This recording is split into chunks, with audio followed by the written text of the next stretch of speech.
Mayong buntag, mamahaw ta guys. Ako ra usa sa bahay. So, mangkuan ta. Mamahaw ta o kahong pamahaw karon is as usual itlog, saka kape, mocha flavor. So, gamito na itong mga ngipon kay maglisod kong able. Then, toast. Duha ka slice nga toast. So, mao nang pamahaw karon. Dugay-dugay na ko maka-upload og video. Gimingaw na ko ninyo. So, magkuanta. So, as usual, gamit gihapon na ako ang mag nga nakalagay, Never Stop Dreaming. See? Ma-inspired ko basta mauni yung gamit, mag-remind na ako everyday.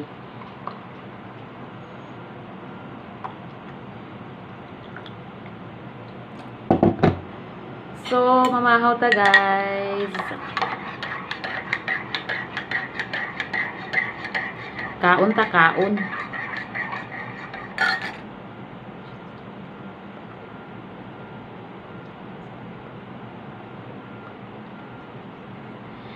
Mamahaw ta. Then, mag-istorya pud ta. Unsa may itong topic karon sa itong storyahan?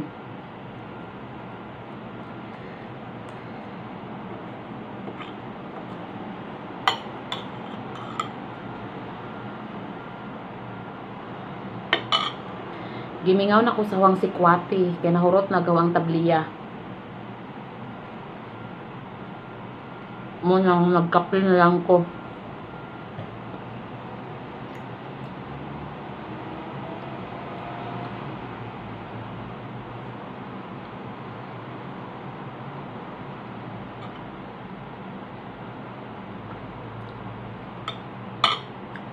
Taod-taod na pod ko wa nag-upload og video. Dugay-dugay na kay na busy lang, then ibakasyon po ko sa Pilipinas bisag kadiyot lang para lang sa ang visa para mahatagan ko kanang new visa mo tong ni-exit ko. So gipapili ko sa akong amo kung mo-exit ba kog Macau or Pilipinas. So Pilipinas syempre ang gipili, mabunsa mo kog Macau, di ba? So, at least nakauban na ako kadiyot ang mga bata. Nakabanding na kadiyot ang mga anak na ako. So, hopefully next year, makabalik na po tag Pilipinas.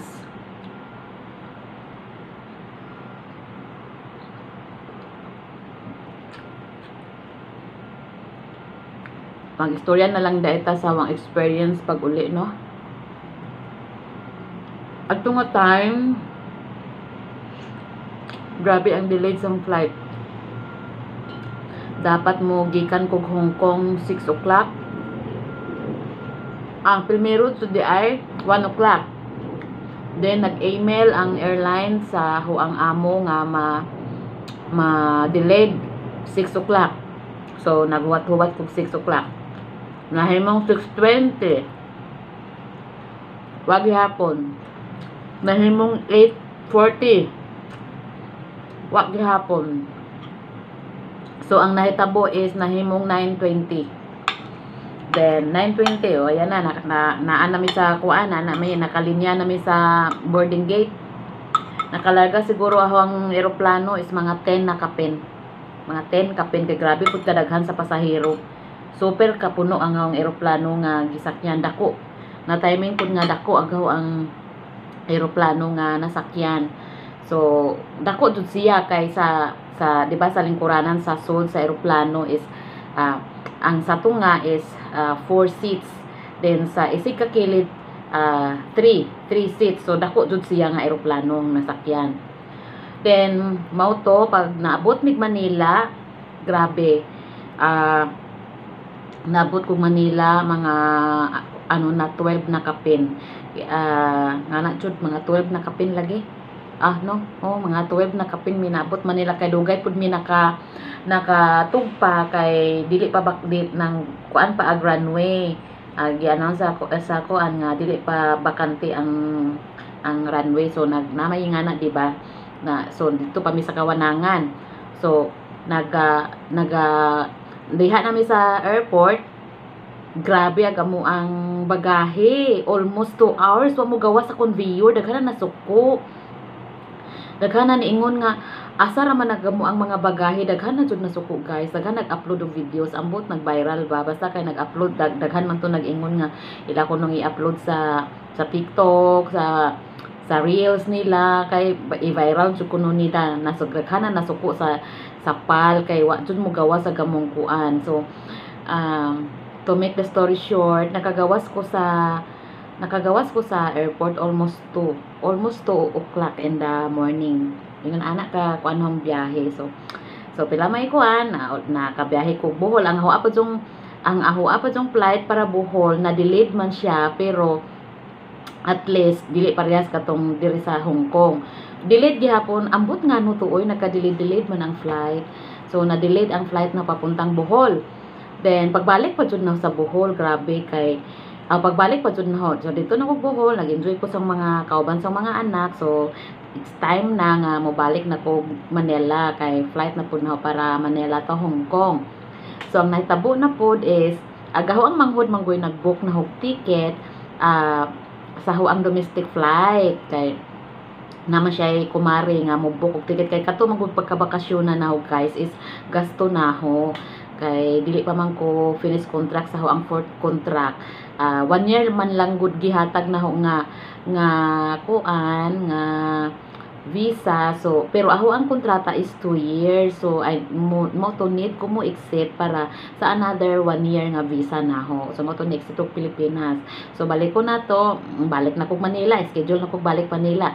Dito ko ni sleep sa ganing ang manggong eldest is nasa city nagpuyo kay kuan naa siya trabaho sa city. So nagkuan ko dito na ko naghigda sa city sabay sa ang anak nga eldest kay sayo lagi kay hoan laging flight kanang Bohol to Manila is 9:25. So nangatang mi mga alas 7 pa lang, mga alas 6 pa lang nangatang na mi sakyanan para Panglao Airport. So naka-timing mi, nagapasalamat pa ko kay van nga nilabay, wala na ko maghuwat sa bus nga para airport. So van, so nagsakay mi. So pasalamat ko kay on time ko naka sa airport. So pag abot sa airport, natinga naraman ko kay ngano gud ni oy sige na miglinya sa boarding gate. Di ba adto na mi sa boarding gate na mi boarding gate. Hala na alas 10 na laman, wa man jud mi kalupad. Wa man jud mi gihapon na 11 na lang, daghan mga pangutana pero way klarong tubag ang airlines. Ang Air Asia way klarong tubag. Then kay ang kanang international flight is PAL, pero ang domestic is Air Asia. Sus kibabak ka ang flight is imbes 9:15 9:25, nakalupad mi is 4:40. Dan nakasud pa jud mi sa eroplano is mga 5 na jud. Buti na lang agaho ang flight pud para Hong Kong na delayed pud siya mo tong wako malate sa ang international flight. Yun ana ka kuan agaho ang. So mo tong ang airlines na provide na mo paniud to dito sa Panglao Airport kay na delayed man jud mi. Duha mi ka flight nga nagkuan sila kay ang siyempre ang gasunod na mo na delayed pod. So duha mi ka flight nga ilang kuan ug paniud to. Then mo tong anto then pag pasalamat na lang ko nga bisag na naikaming bagyo adto nga time pagbalik na sa Hong Kong is na on time ang pagbalik diri sa Hong Kong. So no hassle, walay problema inana. Kala bitaw pong moingon kala bitaw i-travel. So nagkuan pa ko i-travel pagpadung na sa Manila, nag-register ko nag-login ko sa Air Travel para sa code. Then pagbalik po dili sa wala ba jud pangita, ayaw mo katuoan ng kuanoy. Dili na manggod na pangitaon ng i-travel. Pangwarta la jud na sa gahimo ana nga website para daghan mo login sa iyang website. Diba? Dili na manggod na pangitaon. Wala na jud pangitaa, pero naghimo ko kuan sa account sa e-travel. Pero wala na pangitaa. Wala na dun na wala na dun na isguti.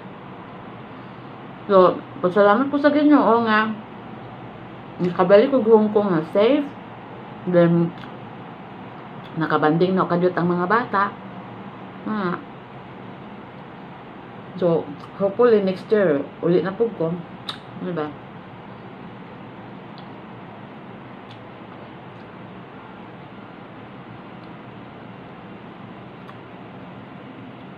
Pero next year na loe Ginoo is gasto na sa yung amo. Kaya finish contract mo ko. Pang-upat na nga kontrata nila. Kung ilaha pa kong i-renew, okay, pero pag dili na, mas malipay ko. Kaya 8 years na ko nila, so ang naa sa Hong Kong, nakahibaw kung unsay makuha, kung ang mismo na ang amo nga dili mo ay mo renew. So mas malipay jud ko nga dili na ko nila i-renew. Promise. Aho ang prayers bitaw dili na ko nila i-renew. Para no hassle makuha na ho ang dapat karapat dapat na ho. Kaya mao man ay patakaran dire. Muna mostly dili lang ko moingog mostly parehas na ho nga 8 years mag 8 years na ko sa akong amo. Ang prayers na lang na ho is dili na ko renew kay makuha na ho ang dapat na ho dako kung makuha na 5 years up dako na makuha sa mga amo na kung sila mo dili mo renew is much better. Nang nagampo jud ko ay nga dili na ko nila i-renew para maka-for good na ko. Kaya sa pagkakaroon need pa jud ko kwarta kay napamangkoy nursing nga estudyante. Dako kayo gasto. Nya kana pong ang BSMT mo graduate pa koron ko ana then kanang gasto paghihapon ko. Pero kung dili na ko nila i-renew na ako manang ko'y makuha dako na makakuan na ko makaboylo na ko puhunan sa negosyo nana ba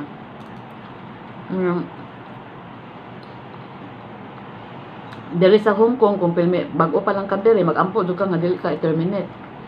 Pero parehas na nga dugay na ko sa amo usa ka amo lang ay salamat kung dili na ko nila i-renew. Yun ana ba ang taga Hong Kong nga naa dire ang taga mga trabahante nga nasa Hong Kong is makahibaw sila nganong ngayon ana ang mga prayers. So ayan guys na nahumanagaw ang itlog ang pamahaw. Thank you sa chikahan sa wag kalimutan pala na ayaw kalimot sa wala pa makapag-subscribe na ho is please click like and subscribe at saka paki-click na din yung bell all para ma-update mo sa mga upcoming videos ko pa. So ito na naman si Queen Teresa, wag kalimutan na salubungin ng umaga ng isang magandang ngiti at isang time team na panalangin. Bye bye, God bless everyone, bye bye.